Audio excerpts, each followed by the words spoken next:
আসসালামু আলাইকুম। সকলে ভালো আছো? আজকে তাহলে আমি মাহমুজ নিয়ে আলোচনা করব, ঠিক আছে? এর আগের লাস্ট ক্লাসে আমরা মুতাল এবং শাহি নিয়ে আলোচনা করেছিলাম, ঠিক আছে? এবার আমরা আজকে মাহমুজ নিয়ে আলোচনা করব। মাহমুজ ব্যাপারে বলার আগে আসল শব্দ এখানে দেখো তো, মাহমুজটা কোথা থেকে এসেছে আগে আমাদের এটা বুঝতে হবে। তার জন্য দেখো, আমরা একটা শব্দ লিখি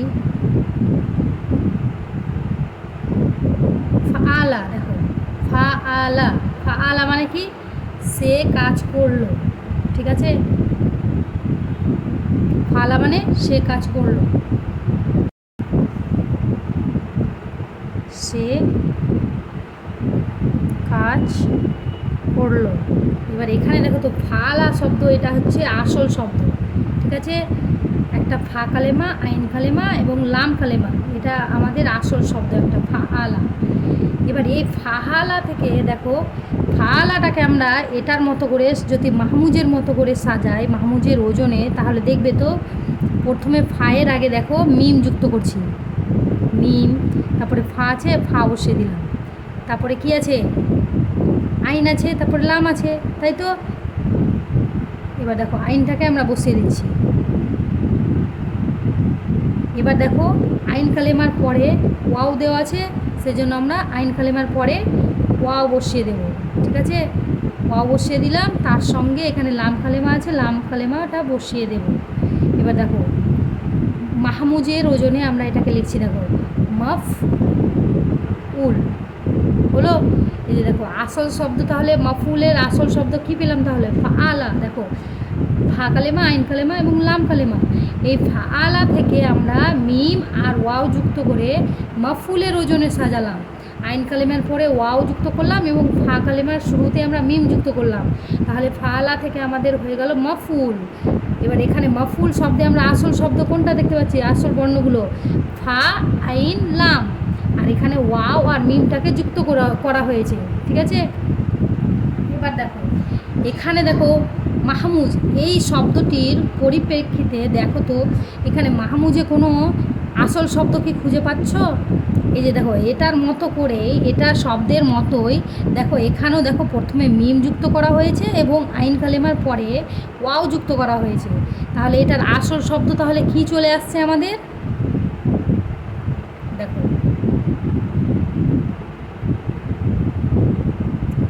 এই যে দেখো আসল শব্দ এটা আসছে না?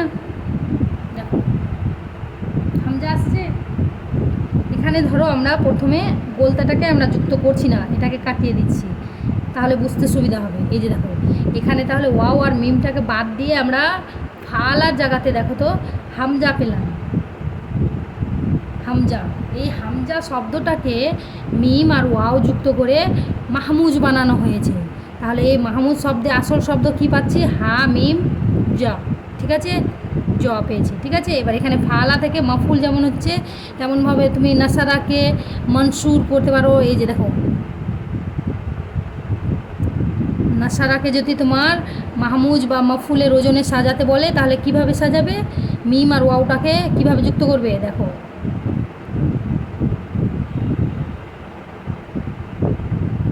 মনসুর, এই যে দেখো মনসুর হলো, মনসুর। দেখো এরকম করে প্রতিটা তিনটা শব্দ যেখানে ফা কালেমা এবং আইন কালেমা এবং লাম কালেমা রয়েছে, সেটাকে আমরা মিম আর ওয়াও যুক্ত করে এটা মাফুলের ওজনে সাজাতে পারবো প্রতিটা শব্দকে। সেই একইভাবে আমাদের মাহমুজটাকে মিম এবং ওয়াও যুক্ত করে আসল শব্দ রয়েছে হামজা, সেটাকে মিম আর ওয়াও যুক্ত করে মাহমুজ করা হয়েছে। এবার আসল শব্দে আমরা আসল যেটা বিষয় সেটা নিয়ে আলোচনা শুরু করি। এখানে আমাদের বিষয়টা হচ্ছে মাহমুজ। মাহমুজ কোথা থেকে তাহলে এসছে? হামজা থেকে, ঠিক আছে? এই যে মাহমুজে হামজা শব্দটা যে পেলে, তাহলে হামজা মানে কি বুঝতে পারছো? এই যে দেখো এই হামজাটা বুঝতে পারছো না? মনে হচ্ছে না এই হামজাটাকে বোঝাচ্ছে, বা এই যে এই হামজাকে বোঝাচ্ছে? এই দুটো দেখো হামজা, এই দুটোকে বোঝাচ্ছে, মনে হচ্ছে না হামজা শুনে? তাহলে এটার মধ্যে আমরা হামজাটাকে খুঁজে পাচ্ছি, তাই তো? তাহলে আমরা এই যে দেখো এটাকে আমরা মাহমুজটাকে সংজ্ঞা আকারে আমরা কিভাবে সাজাবো, যে ফেল মানে যে শব্দের মধ্যে আমরা হামজা খুঁজে পাবো, এই হামজা যুক্ত বর্ণটা যে শব্দের মধ্যে আমরা দেখতে পাবো সেই শব্দটাকে আমরা মাহমুজ বলবো। তাহলে ঠিক আছে, মাহমুজ তাহলে কাকে বলবে? এই যে দেখো আমি এখানে সংজ্ঞাটা লিখে দিচ্ছি তাহলে। হ্যাঁ, এবার দেখো আমি সংজ্ঞাটাকে এভাবে যেমন হামজাটাকে আমি বোঝালাম সেটাকে আমি মাহমুজের সংজ্ঞা বানিয়ে দিলাম। দেখো কিভাবে বানালাম। মাহমুজ বলতে এমন শব্দকে বোঝায় যার মূল অক্ষরের মধ্যে হামজা পাওয়া যায়। হামজা বলতে আমরা কি পেলাম তাহলে? এই হামজাটাকে বোঝাবে, তাই তো। এবার যদি আমি উদাহরণ দিতে যাই তাহলে কি হবে? এই যে দেখো উদাহরণ দিচ্ছি, যেমন হামজাযুক্ত শব্দ কি হবে? আখাজা। তোমরা সকলে বুঝতে পারছো তো? এই যে দেখো আখাজা, ঠিক আছে। আখাজা মানে কি হবে? আর একটা লিখে দিচ্ছি আখাজার সঙ্গে শালা। এই যে দেখো এখানে হামজা কি তাহলে? আইন কালেমাতে হামজা পেয়েছি, মানে যে শব্দটাতে আমরা হামজা খুঁজে পাবো সেটাই তাহলে আমাদের মাহমুজ হয়ে যাবে। বুঝতে পারছো তো? এই হামজা, এই হামজা হামজা বলতে কোনটাকে বোঝায়? এই যে এটা হামজা এবং এটা হামজা, ঠিক আছে। এখানে রয়েছে ফা কালেমাতে হামজা রয়েছে, এখানে আইন কালেমাতে হামজা রয়েছে, ঠিক আছে। এবার একটা আমরা লাম কালেমাতে হামজা দিয়ে দেখাবো। হ্যাঁ,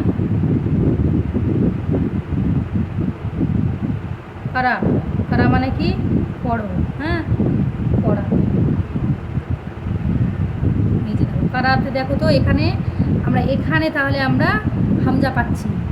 এখানে আমরা ফা কালেমাতে পেলাম এবং এখানে আমরা আইন কালেমাতে পেলাম হামজা এবং এখানে লাম কালেমাতে পেলাম। তো যেখানেই থাকুক না কেন, ফা কালেমা হোক বা আইন কালেমা হোক বা লাম কালেমা হোক, যেখানে আমরা হামজা পাই না কেন সেটা আমাদের হয়ে যাবে মাহমুজ, ঠিক আছে। এবার আমরা মাহমুজের প্রকার ভেদে আসি।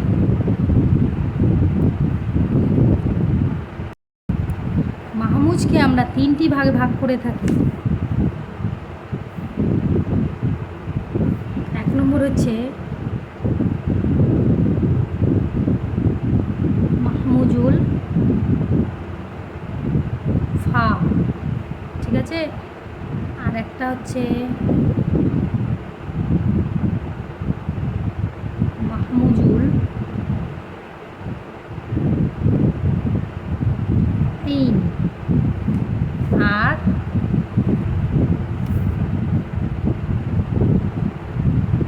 আর একটা হচ্ছে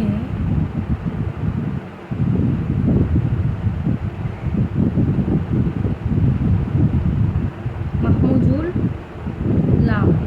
এবার দেখো মাহমুজকে নিয়ে যে আমরা বর্ণনা দেওয়ার সময় কি বললাম, হামজাটা আমরা কোথায় কোথায় পাচ্ছি? ফা কালেমাতে এবং আইন কালেমাতে এবং লাম কালেমাতে, যেখানেই থাকুক না সেটা আমাদের মাহমুজের মধ্যে পড়ে যাচ্ছে। তো এখানে দেখো তো মাহমুজের প্রকারভেদ হিসাবে আমরা কি পাচ্ছি? মাহমুজুল ফা এবং মাহমুজুল আইন এবং মাহমুজুল লাম। তাহলে এর দ্বারা আমরা কি বুঝছি? যে ফা কালেমা বোঝাচ্ছে। এই যে দেখো মাহমুজুল ফা বলতে কি বোঝাচ্ছে? ফা কালেমা বোঝাচ্ছে। দেখো ফা কালেমা বোঝাচ্ছে, বুঝতে পারছো? আর এখানে মাহমুজুল আইন বলতে কি বোঝাচ্ছে? আইন কালেমা, ঠিক আছে। এবার এখানে দেখো মাহমুজুল লাম মানে কি? লাম কালেমাতে বোঝাবে। এবার আমি উদাহরণের সঙ্গে বোঝাবো, তাহলে তোমরা আরও ভালো করে বুঝতে পারবে। দেখো ফা কালেমা মানে কি? ফা কালেমাতে তাহলে আমরা হামজা খুঁজে পাবো। এখানে যেমন দেখো ফা কালেমাতে আমরা এটা পেয়েছি, তাহলে আখাজাটা হয়ে যাচ্ছে মাহমুজুল ফায়ের একটা উদাহরণ, ঠিক আছে। ফা কালেমাতে আমরা হামজা পাচ্ছি, দেখো আখাজা। এখানে দেখো তো আখাজাটাতে আমরা ফা কালেমাতে হামজা পেয়েছি, অতএব এটা আমাদের হয়ে গেল মাহমুজুল ফা। তার সঙ্গে আর কি পেতে পারি আমরা?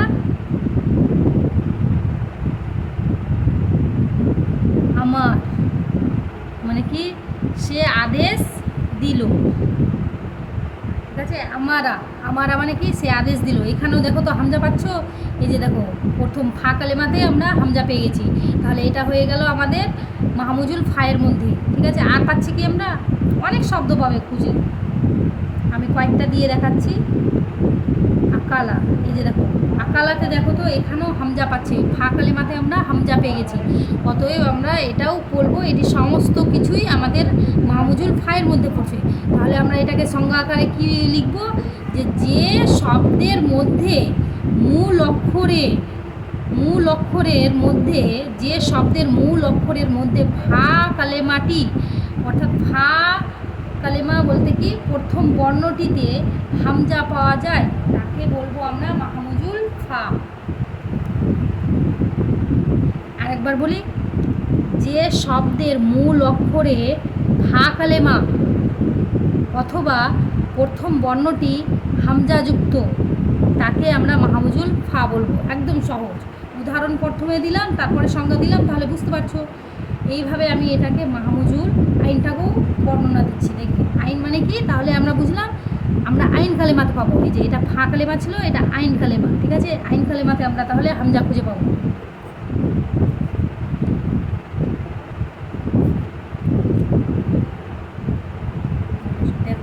আইন কালেমাতে এখানে একটা পেয়েছিলাম শালা, শালা। ঠিক আছে, এই যে দেখো শালা, আইন কালেমাতে আমাদের হামজা রয়েছে, মিলে গেছে তাহলে মাহমুজুল আইন। আর কি পেতে পারি আমরা, কআলা, কআলা মানে কথা বলা, তাই তো। তাহলে কআলা দেখো এখানেও আমরা আইন কালেমাতে হামজা পেয়ে গেছি। আর কি পেতে পারি,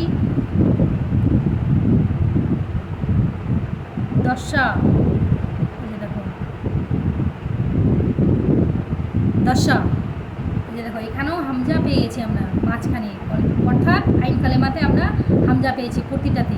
দেখো প্রতিটাতেই আমরা কিন্তু হামজা পেয়েছি মাঝের বর্ণটিতে, অর্থাৎ মাঝের বর্ণটা কি, আইন কালেমা। তো আমাদের মাহমুজুল আইনের এগুলো উদাহরণ আসছে। এবার সংজ্ঞা আমরা বলি, এই উদাহরণ থেকে আমরা সংজ্ঞা কী করে বলবো, যে শব্দের মূল অক্ষরের মাঝের বর্ণটি অর্থাৎ আইন কালেমাটিতে হামজা পাওয়া যায়, তাকে মাহমুজুল আইন বলে। আরেকবার, যে শব্দের মূল অক্ষরে দ্বিতীয় বর্ণটি অর্থাৎ ফা কালেমা, ফা নয় আইন কালেমা, হ্যাঁ, যে শব্দের মূল অক্ষরে দ্বিতীয় বর্ণটি অর্থাৎ আইন কালেমাটিতে হামজা পাওয়া যায়, তাকে মাহমুজুল আইন বলে। এবার হয়ে গেল। এবার আমরা আসি মাহমুজুল লামে। একইভাবে আমরা দেখব, এখানে ফা কালেমাতে পেয়েছিলাম হামজা, এখানে পেয়েছিলাম আইন কালেমাতে, এবার এখানে পাবো আমরা লাম কালেমাতে। বুঝতে পেরেছো? এবার আমরা লাম কালেমাতে তাহলে খুঁজে বের করি, লাম কালেমাতে কী কী থাকবে। এই যে দেখো কারা, এটা একটা পেয়েছিলাম। লাম কালেমাতে কী কী থাকবে, হামজা। কোন কোন শব্দে পাবে, এই যে দেখো কারা, এখানে দেখো হামজা পেয়েছো, এখানেও তাহলে হামজা পেয়ে গেছি।